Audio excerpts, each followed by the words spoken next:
इनफ्लामेटरी arthritis यह हूँ गोटे ब्रॉड टर्म। यह अंडर रे बहुत सारा आर्थराइटिस अच्छी जहाँकि कैटेगराइज होता है।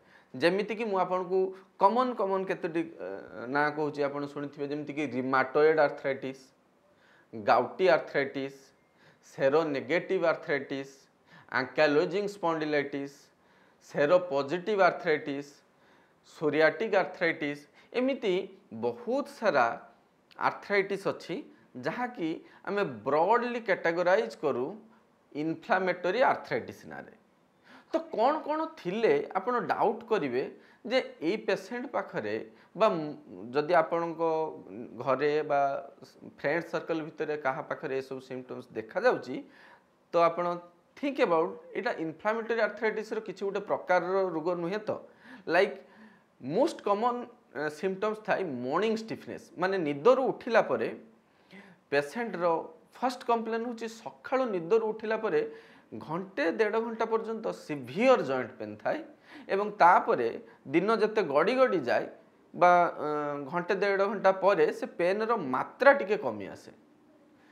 यह होची सबुठु कॉमन कंप्लेन इन्फ्लामेटरी आर्थराइटिस बा रसवातर रोगी पाखरे morning stiffness and morning pain. Second complain जदि आपणकर ठंडा एनवायरनमेंट है बा पाग जदि ठंडा है ये सबू बा ठंडा जिनस किसी कोल्ड ड्रिंक्स है आइसक्रीम है फ्रिज जिनस है सब किसी खाऊंती ताहले ये जो जॉइंट्स रो पेन रो क्वांटिफाइंग एबिलिटी माने केते ग्रेड रो पेन होची भास्कोर बहुत बढ़ी जाता है, पेन रो लेवल बहुत बढ़ी जाता है। सेमिति छोट छोट जॉइंट इन्वॉल्वमेंट हवा बड़ जॉइंट इन्वॉल्वमेंट हवा सहित सहित छोट छोट जॉइंट इन्वॉल्वमेंट हवा गोटे कॉमन सिम्पटम्स। नेक्स्ट होची आपण जदि छोट जॉइंट रो माने कच्ची हैला अंगूठी रो छोट जॉइंट हैला एंकल जॉइंट नी जॉइंट एथिरे स्वेलिंग अधिक थाई माने बयस जनित गंठी बात आउ जदि रसबात को आम कंपेयर करिबा ताहले जॉइंट स्वेलिंग कॉमन थाए रसबात रे।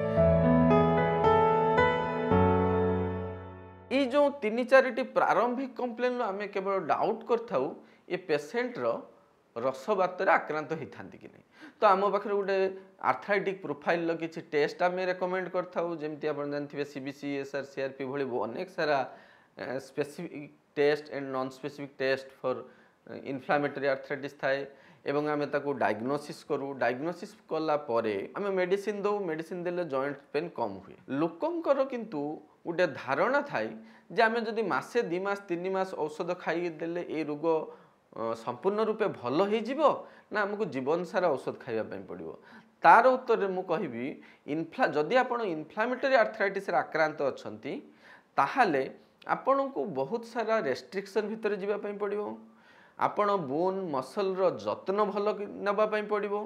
कंटिन्यूअस नहेले भी मझिरे मझिरे आपणकर चेकअप करने पड़ो वेदर आप जो जॉइंट पेन बढ़ुची कहीं बढ़ुची इन्फ्लामेटरी मार्कर लेवल केते रोची ए सब चेकअप करने पड़ो। List of drug bunch of drug सब लाइफ टाइम खाइबा दरकार नहीं। जो समय जी दरकार केतेबेले आपन को 2-3 मेडिसिन दरकार केतेबेले भी गोटे मेडिसिन ले काम हो बट आपन को थ्रू आउट द लाइफ आपन को या मॉनिटरिंग करने पड़ो कारण ये मैक्सिमम ये सब प्रॉब्लम जेनेटिकली थाए बा इम्यूनोलॉजिकली डिटरमाइंड होता है। तेणु आपन को ये सब ट्रीटमेंट भी करने पड़ो।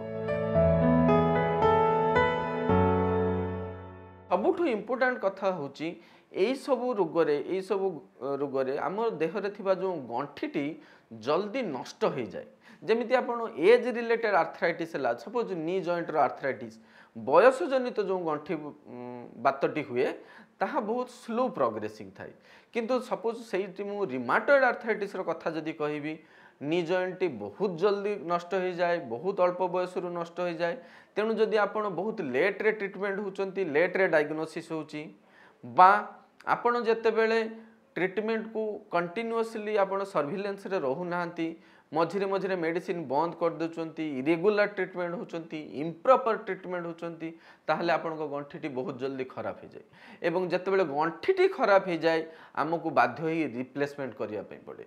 तेणु आपण को फर्स्ट तो जानिबा अछि आपण को पाखरे जो आर्थराइटिस अछि ताहा इनफ्लामेटरी आर्थराइटिस बा रसवात भितर जाउची ना अन्य कौन आर्थराइटिस।